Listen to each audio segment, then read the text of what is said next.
हा मेथीकाईचं चटणी करणार आहोत। हे आपण कर्नाटकमध्ये मेथीकाई म्हणतात त्याला।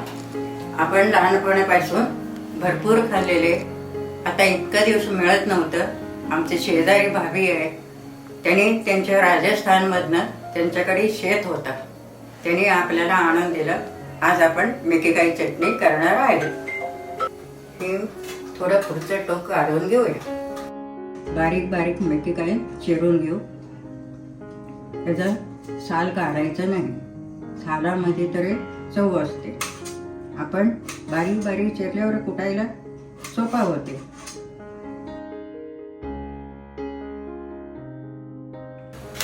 कच्ची खात होतात का तुम्ही? ती कच्ची खात होतात का? कच्ची खातात? तुम्ही लहानपणी खायचं का? खाल्ले की भरपूर। ते थोडं आंबट गोड छान असतं खायला। उखळ असायचं, वरवून टाकायचं, त्याच्यामध्ये चांगलं रुबून घ्यायची, मग चटणीचं। आता शेरत कुठं खलवत मिळणार? पण ह्याला मिक्सर मधनं काढलं तर मिक्सर मधनं चव छान येणार नाही।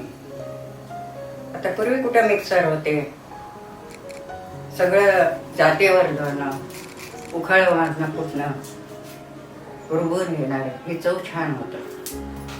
आणि ते लोणचं पण घातल्यावर भाताबरोबर कशाबरोबर छान चव लागते। आणि मीठ आणि हळद लावून वाळून ठेवायचं, पिशव्या गच्च भरून ठेवायचं, केव्हा पाहिजे त्यावेळी तळून घ्यायचं, खायला चव भाकरी बरोबर म्हणा, त्याच्याबरोबर खायला चव छान येतं। हे आपण बारीक चिरून घेतलेलं आहे, आपण खलबत्त्यामध्ये कुटून घेऊया चटणी, चव छान येते। झालं, आपण कुटून घेऊया। थोडं साल निब्बर असतं, थोडं कुटायला वेळ लागते, पण चव छान येते। मिक्सरमध्ये बारीक होते, पण चव छान येत नाही। हे बाजूला कट करून ठेवलेलं कशासाठी ठेवलंय? भाजीला ते लोणचं करायचं। लोणचं म्हणजे हळद, मीठ, तिखट घालून फोडणी द्यायचं। रोज जेवताना थोडी तोंडी लावा। खलबत्ता किती जुना आहे? फार जुनी आहे, तरी किती वर्ष झाली? हे काय 40 वर्ष होऊन गेले असते। 40 वर्ष? 40 वर्ष होऊन गेले। आता आपण थोडं शेंगदाणे कूट घालूया, अर्धा पाऊल। 1-2 चमचा मीठ घालायचं, 2 चमचा मीठ घालायचं, 1 चमचा हळद घालायचं, तिखट घालायचं,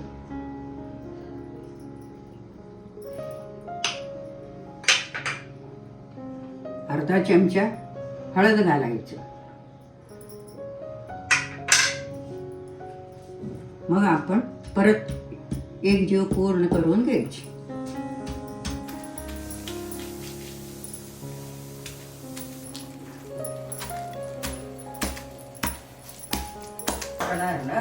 खलबत्त्यामध्ये तुम्हाला चवीनुसार मीठ घालायला पाहिजे।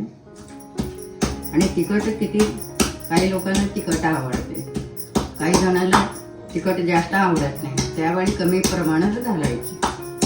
जेवढं बारीक कुटेल तेवढं चव छान येतो, पण जास्त वेळ लागू शकते। झाले, आता होत आले, चटणी झालेली आहे। आपण बाउलमध्ये काढून घेऊ, नंतर आपण फोडणी घालूया। झालं, चटणी मस्त झाली। आता आपण फोडणी घालूया। चटणी आणि लोणचं दोन्हीसाठी फोडणी का? दोन्हीसाठी फोडणी। 2-2.5 चमचा तेल घालायचं, टाकू दे तोपर्यंत लोणच्याला मीठ घालूया। लोणच्याला मीठ घालूया, 2 चमचा मीठ आणि 1 चमचा तिखट, थोडीशी हळद घालायची।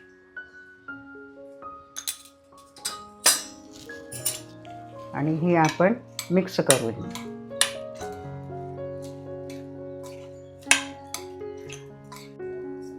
दोन चमचा मोहरी,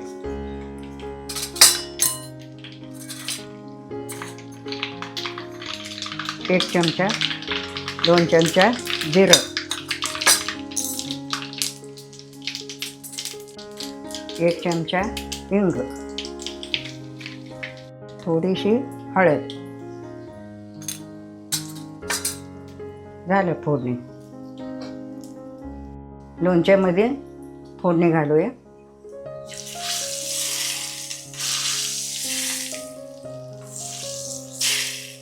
आणि चटणीमध्ये पण घालूया.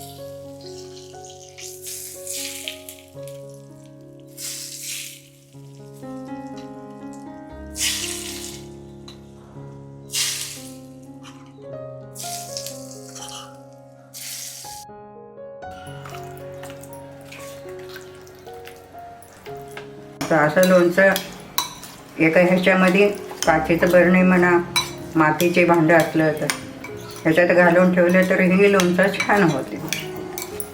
पण हे लगेच खायचं का कसं? 2-4 दिवस मोडायला पाहिजे, चांगलं मऊ व्हायला पाहिजे. काचेचं बरणी म्हणा, मातीचे भांडं असलं तर ह्याच्यात घालून ठेवलं तर हे लोणचं छान होते. ही मेथी काय स्वच्छ धुवून घ्यायचं आणि चिरून घ्यायचं. चिरल्यावर नंतर ह्याला मीठ, हळद, हिंग घालून उन्हामध्ये ठेवायचं. चांगलं वाळवून घेतल्यावर आपण हे असं तळून घ्यायचं, म्हणजे भाकरीबरोबरही खायला चव छान येते. आज आपण तुरीची शेंगाचं रसभाजी करणार आहोत, मस्त आणि टेस्टी.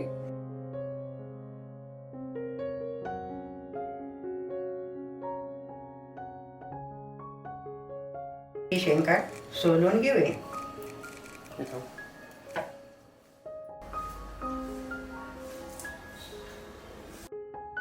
तुरीची भाजीसाठी आपण मसाला तयार करून घेऊया. आधी तेल टाकायची.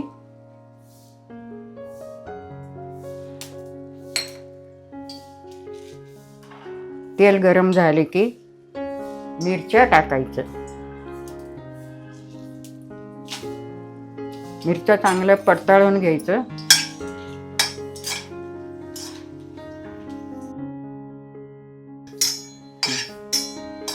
मिरच्या चांगलं परतळून घ्यायचं. मिरच्या परतळून झालेल्या आहे.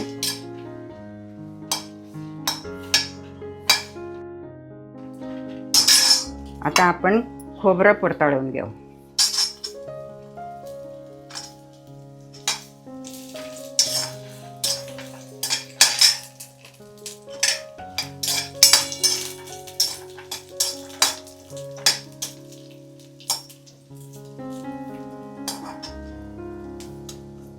आता आपण कढीपत्ता टाकूया.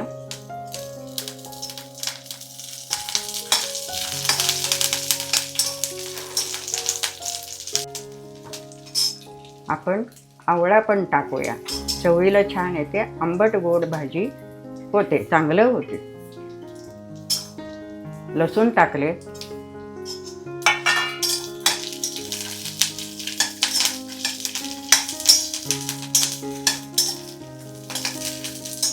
चांगलं परताळून घेतले ना, खमंग वास येते, भाजीला चव छान येते.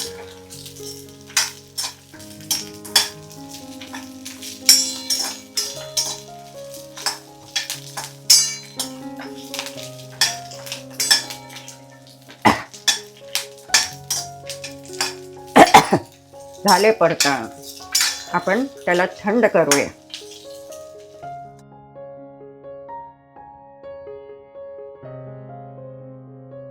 आता ही थंड झालेली आहे.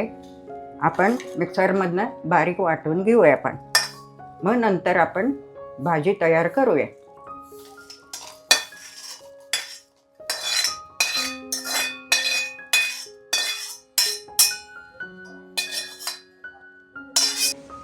आपण बारीक वाटून घेऊया.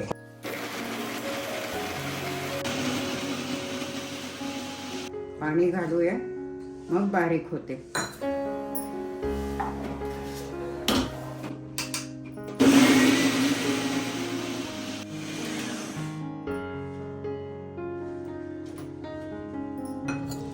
म्हणजे किती बारीक छान होईल तेवढे आपण रसभाजी छान होते. ही मसाला तयार करून घेतलेला आहे, खूप छान बारीक झालेला आहे. कढई तापलेली आहे. आपण आता तेल घालूया. 2 चमचा तेल घालू.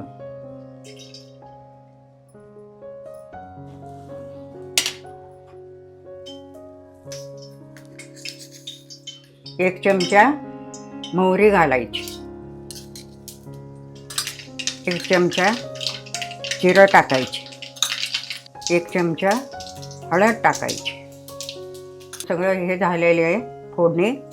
ह्याच्यात आपण तुरीची शेंगा घालूया.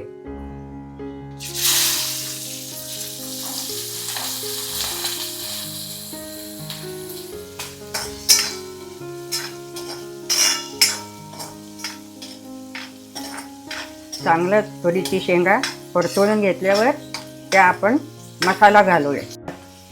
तेलामध्ये घातल्यावर आपण तुरीची शेंगा फुटतेच चांगलं. आपण फुटल्यावर आपण मसाला घालूया.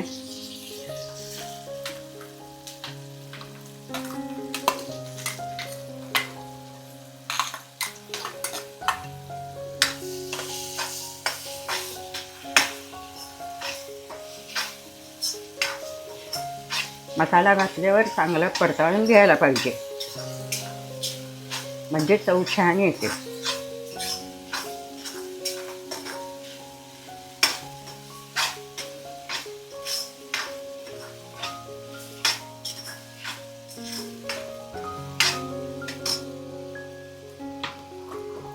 मसाल्यामध्ये आपण खोबरं घातलेलं आहे, कढीपत्ता घातलेले आहे आणि लसूण घातलेले आहे. आवळा घालायचं, म्हणजे चिंच घालत नाही म्हणून आवळा घालायचा. आवळ्याने छान चव येते. चिंचचं कसं आंबट कोणाला चालत नाही, त्यांना पित्त असतो, त्यांना चालत नाही. आवळा घालावं, मग चव येते. आता आपण पाणी घालूया.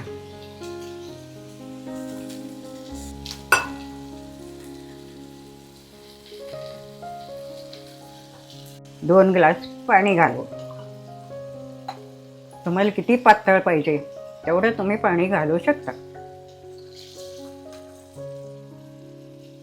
दाणे शिजायला पाहिजे म्हणून थोडी पाणी जास्त घालावं. 2 ग्लास पाणी घातलेले.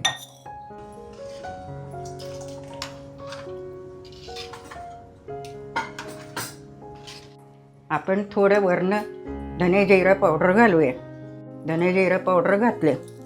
आता आपण मीठ टाकूया आणि थोडं गूळ घालूया, चव छान येतो.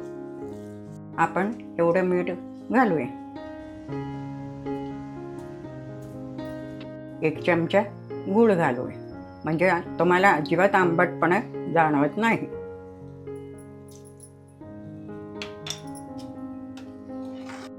पंधरा मिनिट आम्ही शिजवून घेऊ.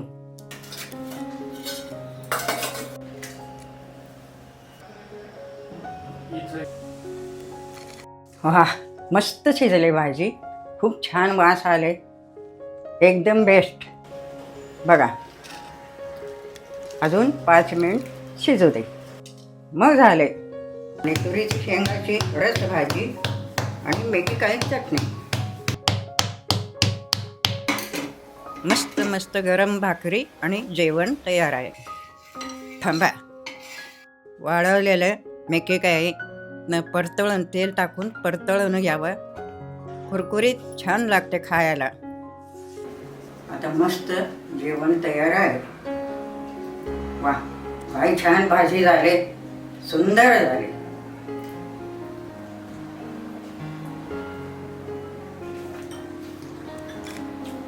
एकदम बेस्ट.